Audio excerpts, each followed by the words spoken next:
टैक्सील.com के YouTube channel पर मैं सी ए सतबीर सिंह आपका स्वागत करता हूं। रेगुलर अपडेट के लिए आप हमारे चैनल को सब्सक्राइब करें, नोटिफिकेशन बेल को प्रेस करना ना भूलें ताकि जैसे ही हम कोई नया अपडेट डालें आपके पास इमीडिएटली यह अपडेट पहुंच जाए। नमस्कार, आप सबका स्वागत है आज के वेबिनार में, जिसका टॉपिक है online filing of form GSTR 7 on GST portal by tax deductors. ये पूरा वेबिनार हिंदी में होगा। मेरा नाम राजीव अग्रवाल है और मैं सीनियर वाइस प्रेसिडेंट के रूप में कार्यरत हूँ जीएसटीएन में। और ये वेबिनार जो है टैक्स डिडक्टर के लिए काफ़ी लाभदायक है, जो वो ये देख सकते हैं कि ऑनलाइन फाइलिंग कैसे करनी है। तो मैं अपने वेबिनार की शुरुआत करता हूँ आज एक्नॉलेजमेंट से। सबसे पहले मैं सतेश्वरन जो हमारे टीम मेंबर हैं, पंकज अरोरा और रेखा ततावत, उनका एक्नॉलेजमेंट करना चाहता हूँ जिनकी सहायता से ये वेबिनार बना। इसके साथ ही साथ मैं जगमाल सिंह का और टेक्निकल सपोर्ट टीम जीएसटीएन की, जो कि मुनीश जिनके हेड हैं, उनका भी मैं धन्यवाद करना चाहता हूँ। साथ ही साथ मैं एनईजीडी टीम को भी धन्यवाद देना चाहता हूँ, शिलाऊ राव को और ध्रुवजीत जी को, जिनकी सहायता से हम ये वेबिनार कर पा रहे हैं। आज हमारे वेबिनार का टॉपिक ये है कि हम सबसे पहले देखेंगे कि जीएसटीआर 7 को फाइल करने के क्या सेक्शन, रेलेवेंट सेक्शन और रूल्स हैं। उसके बाद हम देखेंगे कि फाइलिंग के लिए क्या आवश्यकताएं हैं और टीडीएस क्रेडिट को डिडक्टी के को कैसे नज़र आता है। फिर हम देखेंगे स्क्रीनशॉट्स कि जीएसटीआर की 7 की फाइलिंग कैसे की जा सकती है। हम देखेंगे कि फाइलिंग ऑफ टाइल 3 और टाइल 4 कैसे होता है, अमेंडमेंट कैसे किया जाता है, रिव्यू कैसे किया जाता है, कैसे हम अपनी ड्यूटी का टैक्स का पेमेंट कर सकते हैं और कैसे फॉर्म को डाउनलोड कर सकते हैं। तो ये आज हमारे वेबिनार का टॉपिक है। तो सबसे पहले हम सेक्शन और रूल्स देखेंगे रिलेटेड टू फॉर्म जीएसटीआर 7। तो जीएसटीआर 7 को फाइल करने के लिए जो सेक्शन रेलिवेंट है वो है section 51 of the CGST act, जिसमें कि सरकार ने कहा है कि इन 4 एंटिटीज को आवश्यकता है कि वो अपने रिटर्न टीडीएस करेंगे। वो गवर्नमेंट एस्टेब्लिशमेंट होंगे, सेंट्रल और स्टेट के, लोकल अथॉरिटीज होंगी, गवर्नमेंट की एजेंसीज होंगी और अदर एजेंसीज होंगी जो कि नोटिफाइड होंगी गवर्नमेंट के द्वारा। और सरकार ने सेक्शन 51(2) में ये कहा कि जो अमाउंट डिडक्ट होगा उसको 10 दिन के अंदर, अगले महीने के 10 दिन के अंदर तक सरकार को पे कर देना है। और इसके साथ ही साथ एक सर्टिफिकेट फर्निश करना है जिसका डिडक्ट किया गया है अमाउंट, कि ये अमाउंट आपके अकाउंट्स में डिडक्ट कर दिया गया है। और rule 66 of the GST rules कहता है कि हर रजिस्टर्ड पर्सन को जरूरत होगी कि वो एक रिटर्न फाइल करेगा जो कि फॉर्म जीएसटीआर 7 के नाम पे होगा। उसको वो इलेक्ट्रॉनिकली फाइल करेगा और जो डिटेल्स फर्निश होगा वो पार्ट सी में अवेलेबल किया जाएगा सप्लायर के। तो जिनका हम टैक्स डिडक्ट करते हैं उनके फॉर्म जीएसटीआर 2A और फॉर्म जीएसटीआर 4 में ये अवेलेबल कराया जाएगा after the due date of filing form GSTR 7। तो फॉर्म जीएसटीआर 7 को फाइल करने की डेट 10th है। उसके बाद इसकी डिटेल्स जो है सप्लायर के फॉर्म जीएसटीआर 2A और 4A में पॉपुलेट कर दी जाएगी। और अगला रूल 66(3) ये कहता है कि द सर्टिफिकेट जो रेफर किया गया है सेक्शन 51(3) में, उसको इलेक्ट्रॉनिकली अवेलेबल किया जाएगा on the basis of the return जो कि टैक्स डिडक्टर भरता है। तो 10 तारीख के बाद जो रिटर्न टीडीएस अधिकारी भरते हैं उसके बेसिस पे ये अवेलेबल कराया जाएगा जिनका की टैक्स डिडक्ट किया गया है। तो बेसिकली फॉर्म जीएसटीआर 7 को फाइल करने की बेसिक रिक्वायरमेंट क्या है कि जो टैक्स को डिडक्ट करते हैं एज पर सेक्शन 51, उनको टीडीएस का रिटर्न फाइल करना है जो कि फॉर्म जीएसटीआर 7 कहलाता है। एक ये लीगल ऑब्लिगेशन है जिसमें कि टीडीएस जो टैक्स डिडक्ट करता है वो ये बताता है कि उसकी लाइबिलिटी उस महीने में कितनी रही है और वो उसके डिटेल्स को फर्निश करता है। वो बताता है कि उसके टैक्सेस कितने रहे जो कि उसने काटे हैं। इसके साथ साथ वो उसको कंप्लीट रिटर्न फाइल करना है और करेक्ट रिटर्न फाइल करना है।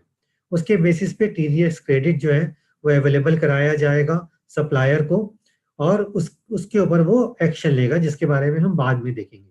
और जब वो एक्शन लेने के बाद अपने सर्टिफिकेट को अपलोड करे, अपने डाटा को अपलोड करेगा, तो एक टीडीएस सर्टिफिकेट डिडक्टी को इशू हो जाएगा। तो सबसे पहले फॉर्म GSTR 7 फाइल करना है TDS काटने वाले को। उसके बेसिस पे सारा क्रेडिट, सारी डिटेल्स डिडक्टी को अवेलेबल करा दी जाएगी, और उसके बेस जब वो डिडक्टी उस पर एक्सेप्ट या रिजेक्ट कर लेगा, उसके बेसिस पे उसको TDS सर्टिफिकेट इशू कर दिया जाएगा। तब हम देखते हैं कि filing form GSTR 7 on portal करने के लिए क्या क्या आवश्यकता है। तो जैसा कि हमने देखा कि 10 तारीख तक ये रिटर्न हमें फाइल कर देना है, और इस डेट अगले महीने की 10 तारीख तक करना है। मतलब कि अगर मान लीजिए मुझे अक्टूबर का फॉर्म GSTR 7 फाइल करना है, तो हमें वो 10 नवंबर 2018 तक कर देना पड़ेगा। और इसकी डेट सरकार चाहे तो एक्सटेंड भी कर सकती है, और फॉर्म GSTR 7 को पोस्ट लॉगिन में एक्सेस किया जा सकता है रिटर्न डैशबोर्ड के द्वारा। इसकी डिटेल्स हम आगे देखेंगे। सो द पाथ इज, जो फॉलो करना है वो है सर्विसेज में जाना पड़ेगा, फिर रिटर्न्स में, फिर रिटर्न्स डैशबोर्ड में।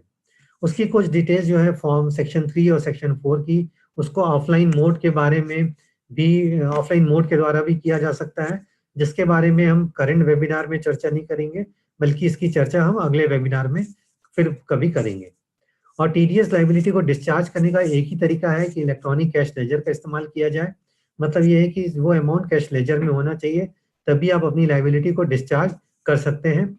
और अगर मान लीजिए कि कोई TDS डिडक्ट नहीं हुआ है, तो आपको कोई फॉर्म GSTR 7 फाइल करने की जरूरत उस पीरियड के लिए नहीं है। तो ये जरूरी है कि अगले महीने की 10 तारीख तक फाइल करें, और ऑफलाइन मोड से भी आप फाइल कर सकते हैं, डाटा अपलोड कर सकते हैं, और आपको TDS अगर आपका कोई डिडक्शन नहीं हुआ है तो आपको रिटर्न फाइल करने की आवश्यकता नहीं है। और इसके लिए जरूरी क्या है कि आपको as a tax deductor register करना पड़ेगा GST पोर्टल पर, और आपके पास एक वैलिड और एक्टिव GSTIN होना चाहिए। आपके पास एक वैलिड यूजर ID और पासवर्ड होना चाहिए। आप चाहे तो DSC के मोड का इस्तेमाल कर सकते हैं, चाहे तो आप EVC के मोड का भी इस्तेमाल कर सकते हैं। मतलब ये एक इलेक्ट्रॉनिक वेरिफिकेशन कोड। और जो पेमेंट है, जो आपने पेमेंट किया है, वो क्रेडिट किया जाता है सप्लायर को, जब वो उस सर्टिफिकेट पे अपना एक्शन ले लेता है एक्सेप्टेंस या रिजेक्शन का। तो फॉर्म GSTR 7 को इम्प्लीमेंट करने के लिए, फाइल करने के लिए आप या तो डिजिटल सिग्नेचर सर्टिफिकेट का इस्तेमाल कर सकते हैं, या आप इलेक्ट्रॉनिक वेरिफिकेशन कोड का इस्तेमाल कर सकते हैं। तो जो GST पोर्टल अलाउ करता है, वो पैन बेस्ड क्लास 2 या क्लास 3 DSC होती है। इलेक्ट्रॉनिक वेरिफिकेशन कोड में क्या होता है कि एक OTP आपके रजिस्टर्ड मोबाइल नंबर में भेजी जाती है, जिसको भर देने के बाद आपका वेरिफिकेशन हो जाता है, और आप अपने फॉर्म को फाइल कर सकते हैं। और जब आप अपने फॉर्म GSTR 7 को फाइल करते हैं, तो एक एप्लीकेशन रेफरेंस नंबर जनरेट होता है जब आपका फॉर्म सक्सेसफुली फाइल हो जाता है। और उसके बाद एक SMS और ईमेल आपके रजिस्टर्ड मोबाइल नंबर और रजिस्टर्ड ईमेल ID में जाता है। तो आप उसको देख सकते हैं कि हाँ, ये फाइल हो गया मेरा फॉर्म GSTR 7। और इसको आप चाहें तो प्रीव्यू ड्राफ्ट GSTR 7 भी कर सकते हैं फाइलिंग करने से पहले, और फाइलिंग करने के बाद भी उसको आप डाउनलोड कर सकते हैं। तो TDS क्रेडिट जो आप काटते हैं, वो डिडक्टी को अवेलेबल कराया जाता है। तो डिडक्टी को एक्सेप्ट और रिजेक्ट करना पड़ता है। तो जो भी डिटेल आपने दिया है उसमें वो कोई अमेंडमेंट या कोई चेंज नहीं कर सकता। उसको या तो उसको पूरी तरह से एक्सेप्ट करना पड़ेगा, या पूरी तरह से रिजेक्ट करना पड़ेगा। और जब वो एक्सेप्ट करता है, तो वो सारा अमाउंट उसके इलेक्ट्रॉनिक कैश लेजर में क्रेडिट कर दिया जाता है, जिसका इस्तेमाल वो कर सकता है अपनी उस महीने की लायबिलिटी को डिस्चार्ज करने में। और अगर मान लीजिए वो उसको रिजेक्ट करता है, तो उसकी डिटेल्स ऑटो पॉपुलेट हो जाती है टेबल 4 ऑफ फॉर्म GSTR 7 के। तो जो TDS काट रहा है, और उसके टेबल 4 में वो आ जाती है, और उस डाटा को उसको अमेंड करने की आवश्यकता करनी पड़ती है। और जब वो अमेंड कर देता है, तो वापस वो इंफॉर्मेशन जो कंसर्न सप्लायर है उसको फ्लो हो जाती है। और ये प्रोसेस तब तक चलता है जब तक कि दोनों डिटेल्स मैच ना कर जाए और उसको एक्सेप्ट ना कर लिया जाए बाई डिडक्टी। तो आपको फॉर्म GSTR 7 में उसको फाइल करने के बाद वो डाटा जो है वो डिडक्टी को अवेलेबल कराया जाता है एक्सेप्ट और रिजेक्ट करने के लिए। उसमें कोई अमेंडमेंट नहीं कर सकता। एक्सेप्ट करने पे वो अवेलेबल हो जाता है, उसको इस्तेमाल कर सकता है कैश लेजर से अपनी ड्यूटी लायबिलिटी को डिस्चार्ज करने में। रिजेक्ट करने पे वो वापस TDS के पास आता है, TGS डिडक्टर के पास आता है कि वो उसको चेंज करके फिर से उसको पुनः अगला अपलोड कर सके अगले महीने। और ये जो प्रोसेस है, आपको जैसा पता होगा, वो अक्टूबर 2018 से सरकार ने मैंडेट किया है कि अक्टूबर 2018 से चालू होगा। मतलब 1 अक्टूबर 2018 के बाद जो भी आप पेमेंट करेंगे, उसमें आपको टैक्स डिडक्शन करना पड़ेगा। अब हम स्क्रीनशॉट्स देखेंगे कि GSTR 7 की फाइलिंग कैसे होती है। तो लॉगिन करने के बाद आपको सर्विसेज मेनू में जाना है। उसके अंदर आप रिटर्न्स में जा सकते हैं और रिटर्न्स के नीचे आपको रिटर्न डैशबोर्ड में क्लिक करना है। नीचे में आप देखेंगे तो पाथ दिखाया गया है, यही पाथ है। लॉगिन करने के बाद सर्विसेज में जाइए, उसके बाद रिटर्न्स में जाइए और रिटर्न डैशबोर्ड को क्लिक कीजिए। तो उसके बाद आपके पास क्या होता है, ईयर और पीरियड अवेलेबल हो जाता है कि किस ईयर का आप फाइल करना चाहते हैं और किस पीरियड का आप फाइल करना चाहते हैं। तो चूंकि ये हमने स्क्रीनशॉट टेस्ट एनवायरनमेंट से लिया है, इसी का ये आपको पुराना नजर आएगा। और उसके बाद आपको यहाँ पे सर्च बटन दबाना है। जब आप उसको यहाँ पे सर्च बटन दबाएंगे तो उसकी डिटेल्स उस महीने की जो आपको रिटर्न फाइल करनी है वो आपको नीचे अवेलेबल हो जाएगी। तो अगर आप यहाँ पे देखिए, ये यहाँ पे आ रहा है return for tax deducted at source GSTR 7 और उसकी ड्यू डेट आपको नजर आ रही है। चूंकि हमने मार्च सेलेक्ट किया था इसी कारण इसकी ड्यू डेट 10 अप्रैल नजर आ रही है। तो आप प्रिपेयर ऑनलाइन को क्लिक कर सकते हैं, प्रिपेयर ऑफलाइन क्लिक कर सकते हैं। लेकिन प्रेजेंट वेबिनार में, इस वेबिनार में हम केवल प्रिपेयर ऑनलाइन देखेंगे। तो आपके पास ये स्क्रीन अवेलेबल हो जाती है, आप प्रिपेयर ऑनलाइन को क्लिक करें तो उसके बाद आपका डैशबोर्ड खुल जाता है कि जिसमें आप अपने रिटर्न को फाइल कर सकते हैं। इसमें अगर आप देखें तो आपका GSTI नंबर आता है, आपका लीगल नेम आता है। स्टेटस अगर आप देखेंगे तो यहाँ पे नॉट फाइल्ड नजर आ रहा है और ड्यू डेट आपको नजर आती है, किस पीरियड का है वो आपको नजर आता है। इसके अलावा आपको दो टाइल्स नजर आती हैं जो सेक्शन 3 टाइल्स कहते हैं, details of the tax deducted at source. और एक और टाइल्स नजर आती है जिसको हम बोलते हैं अमेंडमेंट्स टू TDS डिटेल्स। बाकी जो दो टाइलें और हैं ये अभी वो आपको ग्रे करके दिखाई जा रही है, मतलब इसमें आप अभी कोई एक्शन नहीं ले सकते। जब आपकी इसकी डिटेल्स 3 और 4 में भर देंगे उसके बाद आप इसमें एक्शन ले पाएंगे आफ्टर प्रोसीड टू फाइल आप करें। तो आप बैक टू फाइल रिटर्न्स पे जा सकते हैं तो आपको ये प्रीवियस स्क्रीन में ले जाएगा। आप इसको प्रीव्यू ड्राफ्ट GSTR 7 को क्लिक कर सकते हैं तो जो भी आपने डाटा इन दोनों टाइलों में भरा है वो आप देख सकते हैं। और आप प्रोसीड टू फाइल करेंगे तो ये हमारी 5,6 फाइल जो है वो टाइल जो है वो अवेलेबल हो जाएगी। तो ये आपका रिटर्न डैशबोर्ड खुल गया है जिसमें आप अपनी बेसिक डिटेल्स देख सकते हैं। इसमें अगर आप देखेंगे details of tax deducted at source अभी जो है 0 नजर आ रहा है, उसी तरह अमेंडमेंट्स भी यहाँ पे 0 नजर आ रहा है। तो जैसे जैसे हम इसमें डिटेल्स भरते जाएंगे इसकी संख्या यहाँ पे चेंज हो जाती है और इसकी वैल्यूज भी यहाँ पे बदलती है। तो जब हम फाइलिंग टाइल 3 में जाते हैं वो हम करना चाहते हैं तो हमें इस टाइल पे क्लिक करना पड़ेगा। जब हम इस टाइल पे क्लिक करेंगे तो देखिए यहाँ पे ये आपको दिखा रहे हैं, इस टाइल को आपको क्लिक करना पड़ेगा। जैसे ही आप इस टाइल को क्लिक करेंगे तो ये आपके पास खुल जाएगा। इसमें आता है एक ऐड बटन आता है और एक बैक टू GSTR 7 टाइल्स आता है। अगर मैं बैक टू GSTR 7 टाइल्स दबाऊंगा तो मैं वापस इस सेक्शन में पहुंच जाऊंगा। लेकिन चूंकि मुझे डिटेल्स भरनी है तो मैं क्या करूंगा, ऐड को क्लिक करूंगा। जैसे ही मैं ऐड को क्लिक करूंगा तो मेरे पास ये डिटेल्स खुल जाती है। तो उसमें मुझे GSTIN और डिडक्टी डालना पड़ता है। तो जैसे ही मैं ये डालता हूँ मुझे रिसीवर का नाम ऑटोमेटिक यहाँ पे पॉपुलेट हो जाता है। अब मुझे ये देना है कि amount paid to deductee on which tax is deducted, ये अमाउंट मुझे यहाँ पे डालना है। उसमें वो इंटीग्रेटेड टैक्स आ रहा है या CGST आ रहा है या SGST आ रहा है, ये मुझे भरना पड़ेगा। तो चूंकि मेरा GSTIN इस तरह से है कि ये जिससे मैं सप्लाई लिया हूँ, जिसका मैं टैक्स डिडक्ट कर रहा हूँ वो दूसरे राज्य में है, इसी कारण ये जो है IGST भरने के लिए मुझे कह रहा है। अगर मान लीजिए ये अंगद अरोरा जी का GSTIN मेरे ही राज्य में होता तो मुझे CGST और SGST टैक्स भरने के लिए बोलता और IGST टैक्स मैं नहीं भर सकता था। और तो इसमें मैं क्या करूंगा कि उस GSTIN का जितना भी टैक्स मैंने डिडक्ट किया है उसका टोटल अमाउंट मैं यहाँ डाल दूंगा और टोटल टैक्स जो डिडक्ट किया वो मैं यहाँ डालूंगा और टोटल अमाउंट जिसके ऊपर टैक्स डिडक्ट हो वो मैं यहाँ डालूंगा। उसके बाद मैं इसको सेव का बटन दबा दूंगा। अगर मान लीजिए मैंने सेव का बटन नहीं दबाया तो ये डाटा सेव नहीं होगा और मेरे टाइल में पॉपुलेट नहीं होगा। बैक दबाने पे मैं वापस अपनी पुरानी टाइल में जा सकता हूँ। तो जैसे ही मैंने यहाँ पे सेव दबाया तो मैं वापस यहाँ पे डिटेल्स में आ गया। तो इसमें मुझे GSTIN दिख रहा है, उसका अमाउंट मैंने जितना भरा था और जितना टैक्स मुझे डिडक्ट करना है वो पूरा आ गया है। अगर आप देखें कि IGST यहाँ पे 2% 1 लाख रुपए पे काट दिया गया है और वो 2 लाख रुपए यहाँ पे बनता है। तो CGST SGST 1-1% यहाँ पे काटना है। अगर आप नीले बटन को दबाएं तो इसकी जो डिटेल्स ऑलरेडी है उसको आप चेंज कर सकते हैं, बदल सकते हैं। और अगर आप ये लाल बटन को दबाएंगे तो ये पूरी डिटेल्स यहाँ से चली जाएगी। और अगर आप चाहें तो उसमें और डिटेल्स ऐड करना चाहते हैं तो यहाँ पे ऐड बटन को आप करें तो आप वापस वो पुनः ये वाली स्क्रीन खुल जाएगी, इसमें आप डिटेल्स को पुनः भर सकते हैं। लेकिन अब हम चूंकि सैंपल के तौर पे देख रहे हैं तो मैं back to GSTR 7 tiles click करूंगा। जैसे ही मैं इसको क्लिक करता हूँ तो वापस मैं यहाँ पे आ गया। और अगर आप देखिए यहाँ पे कि details of tax deducted at source की संख्या 1 हो गई है और यहाँ पे इंटीग्रेटेड टैक्स जो है 2000 रुपीज यहाँ पे दिखा रहा है। और ये डिटेल्स मतलब हमने यहाँ पे सक्सेसफुली भर डाली। तब हम अगले टाइल्स की तरफ बढ़ते हैं। अमेंडमेंट टू टीडीएस डिटेल्स मुझे भरना है, तो मैं इस टाइल्स को क्लिक करूंगा।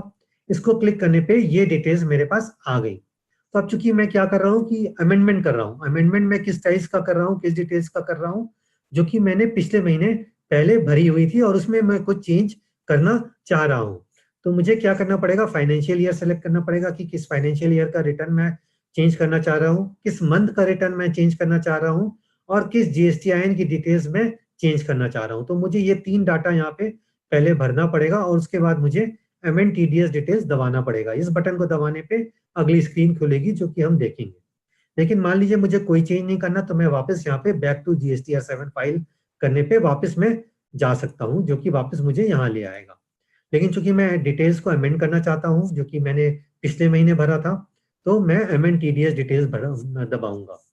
यहाँ पे देखिए, यहाँ पे 2 सेक्शन नजर आता है, एक अपलोडेड बाय डिडक्टर आता है, एक रिजेक्टेड बाय डिडक्टी आता है।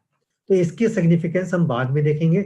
अभी हम अपलोडेड बाय डिडक्टर देख रहे हैं, मतलब कि जो डिटेल मैंने पहले अपलोड की थी उसको मैं चेंज करने की कोशिश कर रहा हूँ। तो मैं यहाँ पे अमेंड टीडीएस डिटेल्स डालता हूँ। After filling in financial year, month और जीएसटीआईएन डालने के बाद अमेंड टीडीएस डिटेल का बटन दबाता हूँ, तो ये डिटेल मेरे पास आ जाती है। तो इसमें अगर आप देखें तो कुछ इंफॉर्मेशन पहले से भरी हुई है, जैसे कि original GSTIN of the deductee, original amount paid to the deductee etcetera. अब मैं क्या करूंगा, यहाँ पे रिवाइज जीएसटीआईएन ऑफ डिडक्टी डालूंगा, रिवाइज अमाउंट डालूंगा और इंटीग्रेटेड टैक्स का अमाउंट भी मैं चेंज कर सकता हूँ। और उसके बाद मैं सेव बटन दबाऊंगा। सेव बटन दबाने पे मैं पिछली टाइम्स में पहुंच जाता हूं, जहां पे मुझे ये नजर आने लगता है कि किस मंथ का टैक्स पीरियड था, किस जीएसटीआईएन की डिडक्टी था, रिवाइज जीएसटीआईएन क्या है डिडक्टी का, ओरिजिनल अमाउंट क्या था, नया अमाउंट कितना है और इंटीग्रेटेड टैक्स कितना हो गया है। और इसको मैं चाहूँ तो अमेंड भी कर सकता हूँ और डिलीट भी कर सकता हूँ। इसके बाद मुझे क्या करना है, यहाँ पे बैक टू जीएसटीआर 7 टाइल दबा के वापस मुझे अपने लैंडिंग पेज में आना पड़ेगा। इसके अलावा मैं चाहूँ कि और इन्फॉर्मेशन मुझे डालनी है, तो यहाँ पे मैं फाइनेंशियल ईयर, मंथ और जीएसटीआईएन डाल के अमेंड टीडीएस डिटेल्स भी मैं कर सकता हूँ। तो चूंकि ये सैंपल है, तो मैंने उसको अमेंड टीडीएस डिटेल कर दिया और ये मैं वापस यहाँ पे आ गया और आप देखेंगे कि डिटेल्स मेरी यहाँ पे चेंज हो गई है।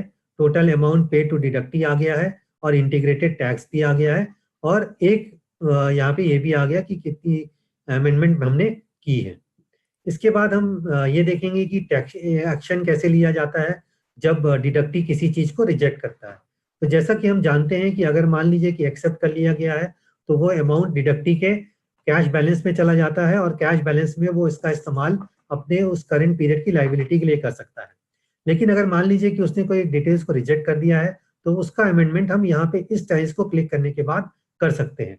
ओरिजिनली जब मैं यहाँ से आगे बढ़ता हूँ, इस टाइल को क्लिक करने के बाद आगे बढ़ता हूँ, तो मेरे पास ये टाइल खुलती है जिसमें अपलोडेड बाय डिडक्टर आता है। मुझे रिजेक्टेड बाय डिडक्टी को क्लिक करने की जरूरत है।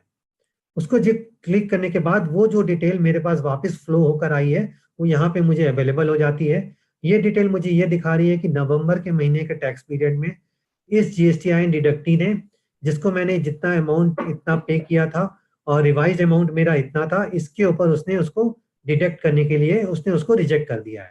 तो मैं यहाँ पे क्या करूंगा, यहाँ पे आके उसकी डिटेल्स को मैं अमेंड कर सकता हूँ। अगर आप देखें, रिवाइज अमाउंट डाल सकता हूँ, रिवाइज जीएसटीआईएन डाल सकता हूँ और उसको मैं यहाँ पे सेव कर सकता हूँ। सेव करने के बाद में ये डिटेल्स मुझे यहाँ पे नजर आने लगेंगी और मैं बैक टू जीएसटीआर 7 टाइल्स जा सकता हूँ और जाने के बाद यहाँ पे वो डिटेल्स यहाँ पे ऑटो पॉपुलेट हो जाएगी। अब मैं अगर प्रीव्यू करना चाहता हूँ तो मुझे क्या करना पड़ेगा, यहाँ पे एक प्रीव्यू ड्राफ्ट जीएसटीआर 7 बटन है, इसको मुझे यहाँ पे दबाना है। इसको दबाने से मैंने अभी तक जो डिटेल्स सेक्शन टाइल 3 और टाइल 4 में भरी है, मुझे वो डिटेल्स नजर आने लगती है, वो इस तरह से नजर आती है। इसको मैं डाउनलोड करके देख भी सकता हूँ और इसको मैं कुछ अमेंडमेंट करना चाहता हूँ तो अमेंड भी कर सकता हूँ। तो आपको ये ख्याल रखना है कि प्रोसीड टू फाइल से पहले ये डिटेल्स को मैं वेरीफाई कर लूंगी, जो डिटेल्स मैंने टाइल 3 या टाइल 4 में भरी है वो सही है, क्योंकि उसके बाद मैं इसमें चेंज नहीं कर पाऊंगा। तो जैसे ही मैं प्रोसीड टू फाइल बटन दबाऊंगा तो आप देखेंगे कि पेमेंट ऑफ टैक्स फाइल जो है वो उसको मैं उस पर कुछ कर सकता हूँ। अभी वो ग्रे है और इसमें मैं कोई चेंज नहीं कर सकता। तो प्रोसीड टू फाइल दबाने के बाद एक मैसेज आता है मेरे को कि proceed to file request has been received, please check the status in some time. तो मुझे थोड़ा समय लगता है उसको डाटा पॉपुलेट करने पे और मेरी ड्यूटी लाइबिलिटी एक्सेट्रा कैलकुलेट करने में। तो वो सिस्टम मुझे बोलता है कि थोड़े समय के बाद आए। रिफ्रेश करना चाहे तो आप यहाँ पे एक बटन दिया हुआ है, इसका इस्तेमाल करके आप इसको रिफ्रेश भी कर सकते हैं। और अभी भी देखिए पेमेंट ऑफ टैक्स स्टाइल जो है वो ग्रे की हुई है, लेकिन अगले सेक्शन में थोड़ी देर के बाद आप देखेंगे कि पेमेंट ऑफ टैक्स स्टाइल आ गई और उसमें कुछ डिटेल्स भी आ गई है, जिसमें मुझे ये दिखाई देता है कि मेरी टैक्स पेएबल क्या है, मेरा इंटरेस्ट पेएबल क्या है। तो मैं क्या करूंगा, यहाँ पे इसको पेमेंट ऑफ टैक्स स्टाइल को क्लिक करूंगा। इसको क्लिक करने के बाद ये स्क्रीन मेरे सामने खुल जाती है। ऊपर वाली स्क्रीन में आप देखेंगे तो मुझे ये नजर आता है कि मेरे कैश बैलेंस अभी कितना है। तो ये टेस्टिंग एनवायरनमेंट में इतना पैसा मेरे पास इंटीग्रेटेड टैक्स का है, इंटरेस्ट का मेरे पास इतना पैसा है। उसी तरह के डिटेल्स में सेंट्रल टैक्स, स्टेट टैक्स का भी मैं देख सकता हूँ। और नीचे में मुझे अपनी टैक्स लायबिलिटी नजर आती है। तो अगर आप देखेंगे कि ये इंफॉर्मेशन यहाँ पे प्री फिल्ड आती है कि ताकि आप इसको चाहें तो प्री फिल्ड को ही आगे बढ़ सकते हैं। अगर आप चाहें इसको चेंज करना तो इसको आप चेंज भी कर सकते हैं। इसमें अगर आप देखिए कि मेरे पास इंटीग्रेटेड टैक्स की लायबिलिटी जो है वो 2040 रुपए है और मेरे पास कैश बैलेंस जो है वो 99,000 रुपए है। तो ऑटोमेटिकली मैं क्या करूंगा, टैक्स पेड इन कैश यहाँ पे आ गया है, मैं इसको प्रीव्यू करके सीधा फाइल करने के लिए भी जा सकता हूँ। लेकिन कभी कभी हो सकता है कि मेरे पास यहाँ पे 2,000 रुपए अवेलेबल ना हो। अगर मेरे पास पैसे अवेलेबल नहीं है तो मुझे यहाँ पे क्रिएट चलान बटन का इस्तेमाल करके मुझे चलान जनरेट करना पड़ेगा और मुझे टैक्स पे करना पड़ेगा। तो जैसे कि आप देखेंगे उसमें मुझे यहाँ पे नजर आएगा एक मैसेज, जो मैसेज कहता है कि you do not have sufficient cash balance to pay off your liabilities. मतलब यहाँ पे जो आपका कैश बैलेंस है वो 0 है और आपकी लायबिलिटी 2,000 रुपए है। तो आपको क्रिएट चलान बटन के द्वारा आप यहीं से अपना एक चलान क्रिएट कर सकते हैं और अपना टैक्स को पे कर सकते हैं। तो चलान अगर आप जैसे ही उस क्रिएट चलान बटन को क्लिक करेंगे तो ये स्क्रीन मेरे सामने खुल जाता है। तो इसमें आपको दिखने लगता है कि आपकी टैक्स कितनी है। तो इसमें आप देखेंगे कि फीस 5,000 रुपये प्री पॉपुलेट होती है और यहाँ पे टोटल अमाउंट जो है SGST का 5,000 रुपये है। तो इस तरह से मेरे पास जो चलान क्रिएट होता है वो टोटल अमाउंट यहाँ पे आ जाता है। और इसकी पेमेंट मोड होती ई पेमेंट के द्वारा मैं कर सकता हूँ, ओवर द काउंटर कर सकता हूँ और NEFT RTGS का भी इस्तेमाल मैं कर सकता हूँ। और ओवर द काउंटर में मेरे लिए कोई लायबिलिटी नहीं है क्योंकि मैं गवर्नमेंट की तरफ से टैक्स डिडक्ट कर रहा हूँ, तो मैं कितना भी अमाउंट इसको पे कर सकता हूँ ओवर द काउंटर। तो उसकी फॉर्मेलिटीज मुझे करनी पड़ेगी। जैसे ही मैंने चलान क्रिएट किया तो जनरेट चलान मुझे यहाँ पे दबाना पड़ेगा। ये चलान का एक बेसिक फॉर्मेट है और ये चलान जनरेट हो जाता है। आप देखेंगे यहाँ पे एक मैसेज आता है कि चलान सक्सेसफुली जनरेटेड। उसका एक सिपिन नंबर आता है, उसका चलान की जनरेशन की डेट आती है, चलान की एक्सपायरी डेट आती है। मतलब इस पीरियड से पहले इस चलान का इस्तेमाल करके मुझे टैक्स लायबिलिटी टैक्स पे कर देना है, वरना ये चलान एक्सपायर हो जाएगा और मुझे दूसरा चलान बनाना पड़ेगा। आप यहाँ पे डाउनलोड को क्लिक करके इसको डाउनलोड भी कर सकते हैं। और जैसे ही आप उसका पेमेंट करेंगे तो आप देखेंगे कि यहाँ पे मेरा अमाउंट यहाँ पे पॉपुलेट हो जाएगा और टैक्स पेड इन कैश का है वो प्री फिल्ड अमाउंट आ जाएगा। तो चूंकि मेरे पास ये पूरा अमाउंट अवेलेबल है तो मैं इसको प्रीव्यू ड्राफ्ट GSTR7 क्लिक करके इसको प्रीव्यू कर सकता हूँ और इसके सेक्शंस को देख सकता हूँ। अगर वो प्रॉपर भरा हुआ है तो मैं फाइलिंग के लिए प्रोसीड कर सकता हूँ। तो फाइलिंग के लिए प्रोसीड करने के लिए मुझे यहाँ पे क्लिक करना पड़ेगा और ऑथराइज सिग्नेटरी डालना पड़ेगा, कौन ऑथराइज सिग्नेटरीज को फाइल कर रहा है। और मैं फाइल GSTR7 बटन को क्लिक करूंगा। फाइल GSTR7 बटन को क्लिक करने के बाद मुझे एक मैसेज आता है, वो ये कहता है कि आप एग्री कर रहे हैं अपनी टैक्स, इंटरेस्ट और लेट फी की लायबिलिटी को ऑफसेट करने के लिए। और जो अमाउंट मैंने दिखाया है वो इलेक्ट्रॉनिक कैश लेजर से वो हो जाएगा, अपडेट हो जाएगा। और तीसरी बात वो ये कहता है कि मेरी जो लायबिलिटी है वो रिड्यूस हो जाएगी। और चौथी बात जो ये कहता है कि ये एंट्रीज एक बार हो गई तो इसको नॉट बी रिवर्स, मतलब उस महीने के लिए वो एंट्री फिक्स हो जाएंगी, उसको आप चेंज नहीं कर सकते। तो आप कंटिन्यू करना चाहते हैं कि नहीं? चूंकि हम कंटिन्यू करना चाहते हैं तो मैं यस दबाऊंगा। अगर मैं वापस जाके पुनः चेक करना चाहता हूं तो मैं नो दबाऊंगा। तो इस केस में हम यस दबाते हैं। तो जब यस करने के बाद एक मेरे पास आ जाता है, एक मैसेज आता है और ये कहता है कि रिटर्न फाइल आपका हो गया। रिटर्न फाइल होने की प्रोसेस में आप आगे बढ़ गए तो आप सबमिट विद DSC कर सकते हैं या सबमिट विद EVC कर सकते हैं। और अगर EVC का आपने चुना है तो एक OTP आपके मोबाइल नंबर में आता है, आप वैलिडेट OTP कर सकते हैं। OTP को डालने के बाद आपका GSTN यहाँ पे फाइल हो जाता है। इसका स्टेटस अगर आप देखेंगे तो मार्च के महीने का मेरा GSTR7 फाइल स्टेटस में दिखा रहा है। इसके अलावा एक एक्नॉलेजमेंट रेफरेंस नंबर आता है जो कि आप यहाँ पे देख सकते हैं। इस एक्नॉलेजमेंट रेफरेंस नंबर एक यूनिक नंबर है जो आपके इस जो रिटर्न फाइल हुआ है उसका ये स्पेसिफिक नंबर आता है। इसको आप बैक दबाएंगे तो आप वापस अपनी स्क्रीन में आ सकते हैं। तो आपने देखा था कि 5 और 6 स्क्रीन, ये वाली स्क्रीन और ये स्क्रीन ग्रेड आउट थी। तो चूंकि हमने इसको फाइल कर दिया है तो अब हमारे पास ये 8 स्क्रीन जो है वो अवेलेबल हो गई है और इसको हम इसकी डिटेल्स देख सकते हैं। तो जैसे ही हम इसको क्लिक करेंगे तो जो अमाउंट डिडक्ट हुआ, जो अमाउंट मैंने पे किया वो यहाँ पे नजर आ रहा है कि मैंने कितना डेबिट एंट्रीज की हैं इलेक्ट्रॉनिक कैश लेजर में। इसके अलावा मैं उसको डाउनलोड करना चाहूँ तो इस बटन को दबाऊंगा तो जो रिटर्न मैंने फाइल किया हुआ है वो रिटर्न मैं उसको डाउनलोड कर सकता हूँ और डाउनलोड करके सेव करके उसका प्रिंट करके